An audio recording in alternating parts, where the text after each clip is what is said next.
கோழி பாட்டுனா ஒரு கோழி பாட்டா மட்டும் இல்லை, இதுக்குள்ள ஒரு பெரிய விஷயம் இருக்கு. மனிதனுடைய முயற்சிக்கு பலன் கிடைக்கும். அந்த முயற்சி எதனால வரும்னா தன்னம்பிக்கை இருக்கணும், அப்பதான் முயற்சி எடுப்பான். யாரும் தன்னம்பிக்கை உடைய மனிதன் வாழ்க்கையில வெற்றி தான் பெறுவான். அதுக்கு உதாரணம் இந்த கோழி. இந்த கோழிங்கிறது எந்த ஒரு கோழின்னா நம்ம ஐயா வீட்டு கோழி, நம்ம தாளாளர் வீட்டு கோழி. அவரே தன்னம்பிக்கையில் வாழ்க்கையில் முன்னுக்கு வந்தவர். தான் மட்டும் இல்லை, தன்னை சார்ந்தவர்கள் மனைவி மக்கள் எல்லாரையும் வல்லுநர் ஆக்கியிருக்கார். எல்லோரும் நலம் பெற கடவுள்கிட்ட போய் என்ன வேண்டுவோம் நம்ம? ஆயுள் ஆரோக்கியம். ஆரோக்கியம் இருந்தால் தான் ஆயுள் வரும். ஆரோக்கியத்தை யார் தருவா? டாக்டர்ஸ் தான் கொடுக்கும். அப்ப தன்னுடைய குடும்பத்தையே ஆரோக்கியத்திற்காக, தன் ஆரோக்கியத்திற்கு இல்லை, உலக மக்கள் ஆரோக்கியத்துக்கு நலனுக்காக அர்ப்பணித்திருக்காருன்னா அவருடைய எண்ணம் எல்லாம் எப்படி இருக்குன்னு பாருங்க. அவர் பேசும்போது என்ன சொன்னார்? விளையாட்டா எடுத்துக்காதீங்க, விளையாட்டா எடுத்துக்காதீங்க, அது சீரியஸா எடுத்துக்கின்றார். அப்ப உடலும் உள்ளமும் ஒருங்கிணைந்து நல்ல, அதாவது செழிப்பா இருக்கணும்ன்றார். மனசு மட்டும் இல்லை, உடம்பு செழிப்பா இருக்கணும். அப்பதான் நல்ல சமுதாயத்தை உருவாக்க முடியும் அப்படின்னு சொன்னார். அருமையான ஸ்பீச், நல்ல அருமையான. என்ன நோக்கம்? நாங்கள் வரும்போதே பார்த்த அந்த பள்ளி வளாகத்தை பார்க்கும் போதே, ஆஹா இங்கே உட்காந்து நிறைய பாட்டு எனக்கு வருமேன்னு சொல்லியிருந்தாங்க. இந்த மாதிரி காட்சிகள்லாம் பார்க்குறப்போ என்ன மாதிரி ஆள்களுக்கெல்லாம் பாட்டு நிறைய பிறக்கும். இயற்கையோட சேர்ந்த வாழ்க்கை இருக்குல்ல, அதுதான் நல்ல வாழ்க்கை. அது இங்கே படிக்கிற பிள்ளைகளுக்கு கிடைச்சிருக்கு, அது பெரும்பாக்கியம் தான். பிள்ளைகளுக்கு கல்வி கிடைக்கிறது ஒரு பெரும் பாக்கியம். எல்லா பள்ளியிலையும் எல்லா இதுவும் கிடைச்சிடாது. இங்கே இப்போ எல்லா பாட்டு இருக்குது, பாட்டு போட்டி இருக்குது, பேச்சு போட்டி இருக்குது, கவிதை போட்டி இருக்குது, விளையாட்டுக்கு போட்டி இருக்குது, எல்லாமே. அப்போ இதெல்லாம் கிடைக்கிறது பெரிய விஷயம் இல்லையா? அதனால இந்த பள்ளியில் சேர்த்துக்கிற பெற்றோர்களும் நல்ல பாக்கியம் செஞ்சவர்கள், பிள்ளைகளும் பாக்கியம் செஞ்சவர்கள் நான் நினைக்கிறேன். சிபிஎஸ் ஸ்கூல், படிப்பை இப்போ என் மகள் டாக்டர், அதுக்கு டாக்டர் ஆகணும்னா சிபிஎஸ் தான் படிக்கணும். அது படிச்சுட்டு இப்போ ரேடியாலஜி சேர்ந்துருக்கா. அப்போ அந்த கல்வி எப்படி எது இருக்கோ இல்லைங்க, வாழ்க்கையில் ரொம்ப மனுஷனுக்கு முக்கியம் கல்வி. அது நீங்க அந்த வயசுல கிடைக்காதுன்னா பின்னாடி கிடைக்காது. பிறகு ஒரு 40 வயசுல கூட பாட்டு கத்துக்கலாம். ஆனா அந்த வயசுல படிக்கலன்னா போச்சு. அதனால படிப்பு ரொம்ப முக்கியம், ஞாபகம் வச்சுங்க. ரைட்டு, இப்போ சரியாயிடுச்சா? ஓகேயா? சொல்லலாமா? இப்ப கோழி பாட்டு சொல்ல ஐயா விட்டு கோழி. இது என்னன்னா, ஐயா என்ன கூப்பிட்டுருக்காங்க, நான் போறேன். அப்ப என்னன்னா, எனக்கு சமைக்கிறதுக்காக அவங்க விட்டு கோழியை மேய்ஞ்சிட்டு இருக்க கோழியை திறத்துறாங்க. பெரும்பாலும் விருந்தாளி வந்தா அப்படித்தானே செய்வோம். அந்த கோழியை புடுறா, மேய்ஞ்சிட்டு இருக்க கோழியை புடுறான்னாங்க. அவருக்கு வேலைக்காரரை திறத்துறாங்க. இந்த கோழி பின்னங்கால் உடனே அடிக்க ஓடுது. அது தெரிஞ்சு வச்சு இன்னைக்கு நம்ம கதை முடிய போகுது அப்படின்னு. அப்போ உயிருக்கு பயந்து ஓடுற ஓட்டம் தான் பெரிய ஓட்டமே. அது ஓடுது. அப்படி ஓடுற கோழியை நான் நிறுத்தி, கோழியை நெல்லு, கோழியை கொஞ்சம் நெல்லு அப்படின்னு நான் சொல்றேன். அது நிக்குது. ஏன் இப்படி ஓடுற? பயந்துக்கிட்டு தானே ஓடுறேன்னு நான் கேட்கிறேன். பயமா? நான் யார் வீட்டு கோழி தெரியுமா? திருப்பி என்ன கேட்குது? ஆமா தெரியும், ஐயா வீட்டு கோழி தானே. ஆமா, அது என்ன பார்த்து நான் பயந்துட்டு ஓடுறேன்னு சொன்னா எப்படி? நான் ஊர்வலம் போறேன். உண்மையிலேயே உயிர் பயந்துட்டு ஓடுது.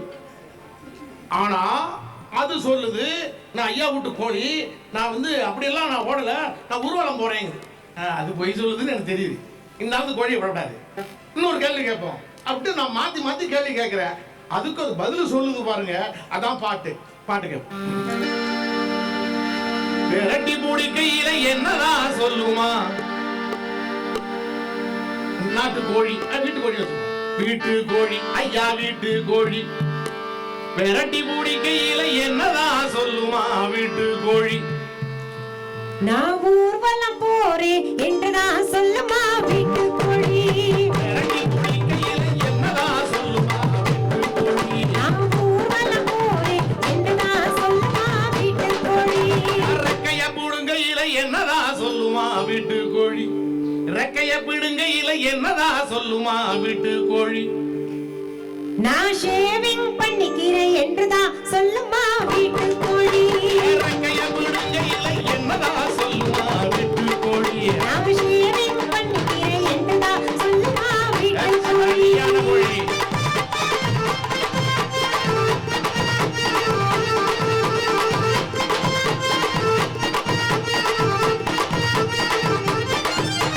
வெந்நீர் இல்லாம கையில் என்னதான் சொல்லுமா வீட்டு கோழி?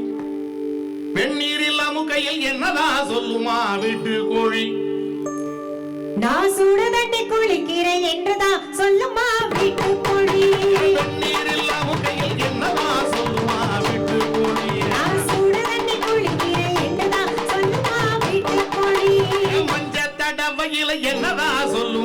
நாட்டுக்கோழி ஐயா வீட்டு கோழி மஞ்ச தடவையில என்னதான் சொல்லுமா வீட்டு கோழி நான் மஞ்ச தேய்ச்ச குளிக்கிறேன் என்றுதான் சொல்லுமா வீட்டு கோழி மஞ்ச தடவையில என்னதான் சொல்லுமா வீட்டு கோழி நான் மஞ்ச தேய்ச்ச குளிக்கிறேன் என்றுதான் சொல்லுமா வீட்டு கோழி புத்திசாலி கோழி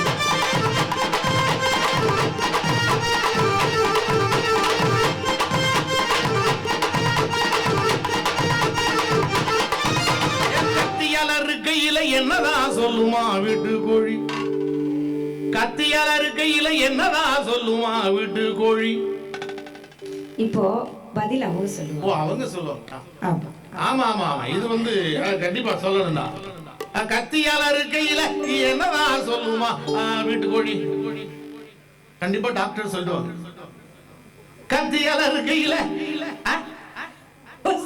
சொல்லிட்டாங்களே நான் குழு கொடுத்துட்டோம்.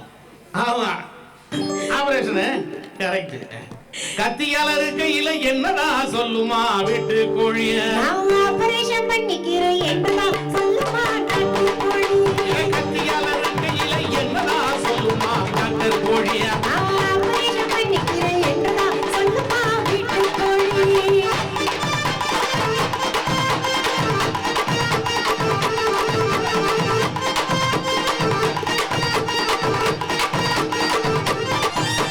மசாலா தூவையில என்னடா சொல்லுமா வீட்டு கோழி இப்போ மாட்டிப்பாங்க. அரைச்ச மசாலா தூவையில என்னடா சொல்லுமா வீட்டு கோழி மாட்டிட்டாங்க. மேக்கப் பண்ணிக்கோ. மேக்கப் இப்பதான் ஆபரேஷன் நடந்திருக்கு இன்னும் புண்ணு ஆறல. மசாலா தூவையில என்னதான் சொல்லுமா டாக்டர் கோழி தெரியலையா டாக்டர் கோழி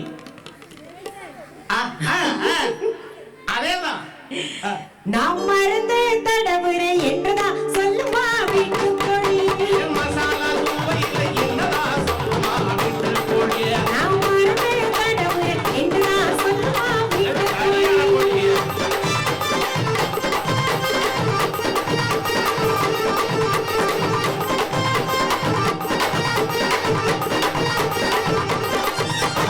எண்ணெயில் பொரிக்கையில என்னதான் சொல்லுமா நாட்டு கோழி எண்ணெயில் சிக்கன் 65 சிக்கன் 65 ஏன் பேர் வச்சான்? இந்த பேர் வச்சவன் தமிழன். கோழி 65 வச்சிருக்கலாம் தமிழ்ல வைக்கல. ஏன்னா உலகம்லாம் போகுது இல்லையா, அதனால சிக்கன் 65 ஆங்கிலத்தில் வச்சுட்டான். அப்ப 65னா நீ 35 இருக்க 65 இங்க இருக்கு 35 இங்க அதான் இது அப்படி சொல்லக்கூடாது. அது என்னது ஏன் 65 வச்சாங்கன்னா நான் வந்து ரொம்ப நாளே மண்டை போட்டு குறைஞ்சி கிடக்கும் எதுக்கு எதுக்குன்னு கேட்பேன் எதுக்கு எடுத்தாலும் இதுக்காக கடைக்கு போனேன். நான் கடைக்கு போய் சிக்கன் 65 பண்ணிடும்பா அப்படின்னு. அப்போ வந்து 1 கிலோ கோழி எடுத்தான். இது கோழியை இடம் கொடுங்க முழுசு கோழியை 1 கிலோ சிக்கன் 65 பண்ணி கொடுன்னா கறியை கொடுத்தான். எல்லாத்தையும் குடல் வால் தலையெல்லாம் வெட்டிட்டு அதை இடம் போடுங்க 650 கிராம் இருந்தது. 65% 65% 65% கிடைக்கிறதுனால அதுக்கு பேர் சிக்கன் 65. எண்ணெயில் பொரிக்கையில என்னதான் சொல்லுதா டாக்டர் கோழி நான் அயல் பார்த்தெடுக்கிறேன் என்றுதான் சொல்லுமா நாட்டு கோழி எண்ணெயில் பொரிக்கையில என்னதான் சொல்லுதா நாட்டு கோழிய நான் அயல் பார்த்தெடுக்கிறேன் என்றுதான் சொல்லுமா நாட்டு கோழி வயத்துக்குள்ள போவையில என்னதான் சொல்லுமா வீட்டு கோழி மென்னு தின்னு வயத்துக்குள்ள போகையில என்னதான் சொல்லுமா நாட்டு கோழி என்ன சொல்லும்? ஆமாங்க என்ன சொல்லும் என்ன சொல்லும் இது சிறுகுடல் பெருங்குடல் எல்லாம் 30 அடி நீளமா டாக்டருக்கு தெரியும். அவ்வளவு நீளம் பயணம் பண்ணுது கோழி 30 அடி தூரம் டூரா வயத்துக்குள்ள அது சரிதான் உங்களுக்கு நல்ல காரணமா தான் நல்ல விட மாதிரி தான் தெரியுது. வயத்துக்குள்ள போவையில என்னதான் சொல்லுதான் டாக்டர் கோழி இந்த உலகத்தை பார்க்க போறேன் என்றுதான் சொல்லுமா நாட்டு கோழி வயத்துக்குள்ள போவையில என்னதான் சொல்லுதான் டாக்டர் கோழி இந்த உலகத்தை பார்க்க போறேன் என்றுதான் சொல்லுமா நாட்டு கோழி ஏதா சொன்னாலும் ஒரு பதில வச்சிருக்கு இந்த கோழி ஏன்னா ரொம்ப படிச்சிருக்குது. சுத்தி சுத்தி வருதுல்ல அந்த வாடை வீசிருக்குல்ல தன்னம்பிக்கை ரொம்ப ஜாஸ்தி ஆயிடுச்சு.